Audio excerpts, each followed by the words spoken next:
Hi all, it's Magenta, polyamory relationship coach and educator. Probably the biggest fear monogamous couples have when transitioning to polyamory is that their partners will meet somebody wonderful and leave them. They can't imagine ever actually feeling safe in an open or poly dynamic. The fear of loss can be crippling, and it can keep us from making the best choice for ourselves. I need to clarify, this is really important. None of what I ever say is meant to convince people that they ought to be polyamorous. I say this to encourage people to make their choices from a centered place of self, based honestly and bravely on their minds, hearts, and ideals, not fear. Choosing monogamy or polyamory or whatever path feels right, because that is the road that feels the most joyful, is wonderful. Choosing monogamy because you hope it'll keep you from being wounded, I don't think it works that way. I don't think we should let fear drive our lives. Something I talk about a lot is the idea that maybe counterintuitively, monogamy isn't actually safer than polyamory. It just seems like it should be. Monogamy gives us rules, structures, commonly understood expectations. Monogamy offers frameworks that clearly indicate the level of importance and value a relationship has. Monogamy tells us that as long as everybody behaves as expected, we probably won't die alone. Polyamory, on the other hand, has what seem like fuzzier boundaries. The rules of engagement and the indicators of meaning are particular to the people involved. There's no specific, widely understood model of legitimacy, and that can feel incredibly destabilizing. How do we know that we'll be okay if we abandon those markers of safety and validity? Unfortunately, there are no guarantees. People do fall out of love.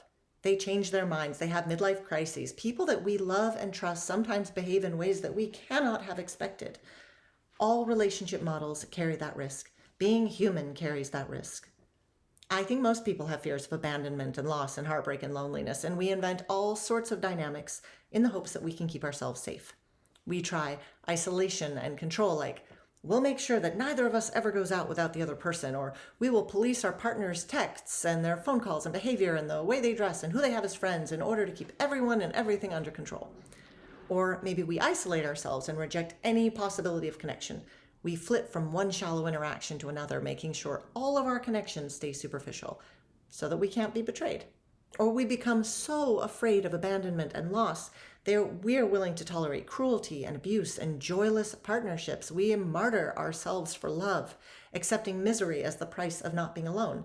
We abandon our needs and our boundaries and our self-respect, even our safety, so that our partners won't leave us. Many of us embrace patterns of behavior that are meant to keep us safe and instead keep us locked in loneliness and fear. And it makes sense. Really, and heartbreak is awful. Why wouldn't we try to protect ourselves from that kind of loss? The problem is, we can't. We can do everything right. We can love honestly and openly. We can be the best possible versions of ourselves. We can twist ourselves in knots trying to keep our partnerships intact, but ultimately, monogamous or polyamorous, we will still face risk and we may be hurt. And I know this might not be what anybody wants to hear from a relationship coach. We want guarantees and comfort and safety. When we're considering stepping into polyamory, we want someone to tell us we have nothing to worry about, that everything is going to be fine and we will never be abandoned or found lacking or replaced. We want a recipe for certainty, but it doesn't exist. Of course, the choices we make can have a huge impact on the direction our lives take, and yet our individual histories and traumas and strengths and weaknesses, timing, luck, circumstances, and the whims of a fundamentally chaotic universe play at least as much of a role as our own intentions and efforts. We are not guaranteed love, and we are not guaranteed forever. Even in the best romantic fairy tale, where two people meet and fall madly in love and spend their whole lives side by side in a haze of joy and connection, they will still experience loss.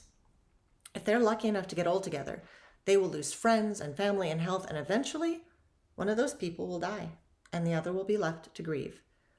One way or another, we will experience pain and loss. To me, maybe this is a little dark, there's freedom in this. If the very best that we can hope for in love from our friendships, our romantic partnerships, from our families, is that eventually it will all be gone, what is the point of fear? How does fear serve us? Why not face our lives with bravery and honesty? Why make ourselves smaller or hurt ourselves or twist ourselves in knots in order to keep ourselves safe? Why not be the largest, most whole and complete version of ourselves that we can be? Why not love deeply in the ways that speak the loudest to our hearts? We can't keep ourselves safe. What we can do is be wise and thoughtful We can make the best judgment calls that we can with the tools and information that we have. We can be self-aware and set and maintain and respect healthy boundaries. We can find good people who feel similarly to us, that we are compatible with in our ways of being. We can put effort and intention into building loving, sustainable, healthy partnerships, and we can accept the risk. The only other alternative, as I see it, is to hide away in fear. We can do our best to lock everything and everyone down so that nothing changes, and then eventually realize that the risks remained regardless. I'm going to get a little personal here, a lot personal, and I'm going to talk about my own experience of heartbreak. I do not take the demise of a partnership lightly. I am a relationship coach because I'm a romantic.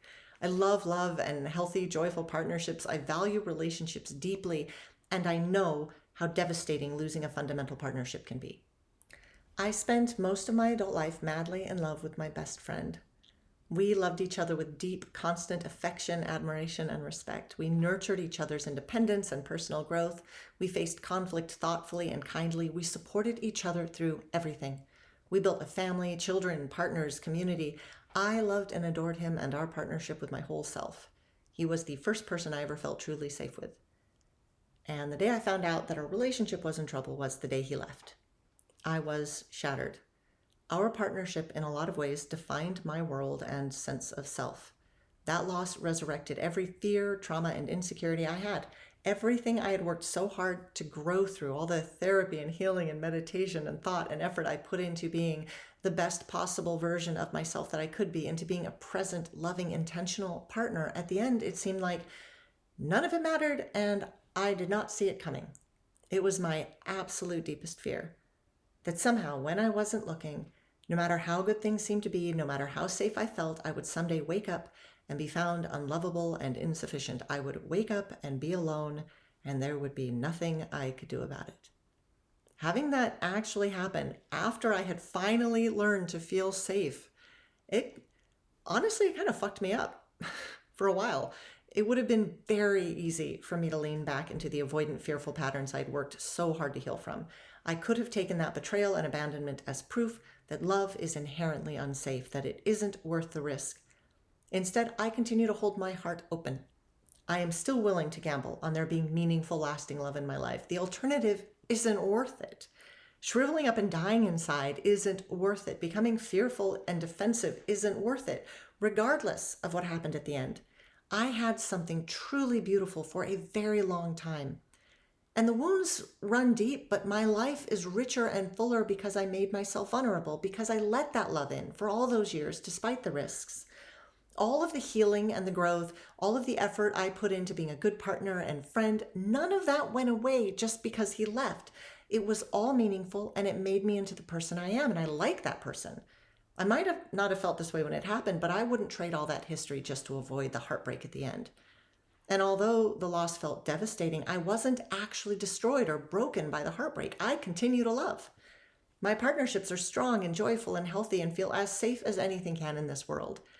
And the thing is, I know those partnerships could fail too. Sometimes I get scared it'll happen again. It's a hard truth. No matter how safe and loved we may feel, we can't actually know what's waiting around the next bend. At some point, if I don't die first or lose my damn mind and run off into the woods, perhaps the people I love and trust may change their minds or leave, or turn into versions of themselves that I cannot love or respect. Best case scenario, eventually, far, far in the distant future, there will be loss and there will be pain, but it's worth it. The alternative, keeping myself safe by rejecting love, would be so much worse, and I refuse to let fear take the reins. So while I can't offer guarantees against heartbreak or assure you that embracing polyamory or any form of relationship will be free from challenges and loss, I can offer this. There's no benefit to making yourself small to prevent loss. Fear is a natural part of the human experience, but it should not dictate the course of our lives or the depth of our connections. The alternative to risking heartbreak is not safety, but a smaller, less vibrant life. We need to honor ourselves and the people we love by making choices from a centered place of self based on authenticity, honesty, wisdom, integrity, and our ideals, not fear. The beauty of love is worth the vulnerability it demands. Okay, that's it for this video. Thank you so much for watching. If you found any of this meaningful or useful, please do like and subscribe and share it with your friends if you think they'd get something out of it.